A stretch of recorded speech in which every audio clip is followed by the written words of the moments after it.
Hi guys, నేను మీ త్రివిక్రమ్. ఇప్పుడైతే ఈరోజు ఎర్త్ కంటిన్యూస్గా రొటేట్ అయినా మనకెందుకు తెలీదు, అండ్ ఎర్త్ రొటేషన్ ఆగిపోతే ఏం జరుగుతుంది అని ఈరోజు ఈ వీడియోలో తెలుసుకోబోతున్నాం. ఫస్ట్, ఎర్త్ రొటేట్ అవుతున్నట్టు మనకెందుకు తెలీదో దాని గురించి చెప్పబోతున్నాం. భూమి నియర్లీ 1600 km/h స్పీడ్లో రొటేట్ అవుతూ ఉంటుంది. అయినా మనకెందుకు తెలియదంటే, భూమి మీద ఉన్న మౌంటైన్స్, రివర్స్, ట్రీస్, ప్లాంట్స్ అన్నీ కూడా మనతో రొటేట్ అవుతూ ఉంటాయి.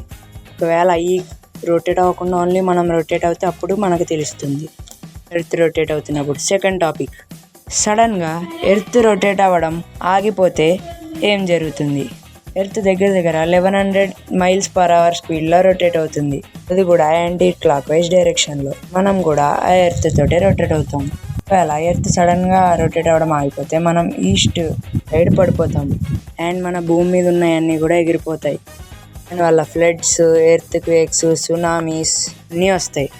ఎర్త్ రొటేషన్ అయిపోయినప్పుడు ఒక సైడ్ ఆఫ్ ఎర్త్లో మొత్తం ఎండనే ఉంటుంది, ఇంకో సైడ్ ఆఫ్ ఎర్త్ మొత్తం చీకటిగానే ఉంటుంది. దీనివల్ల భూమి మీద ఏమీ మిగలవు. ఈ వీడియో నచ్చినట్టయితే లైక్ చేయండి, అండ్ ఇలాంటి మోర్ ఇన్ఫర్మేటివ్ వీడియోస్ కోసం సబ్స్క్రైబ్ చేయండి.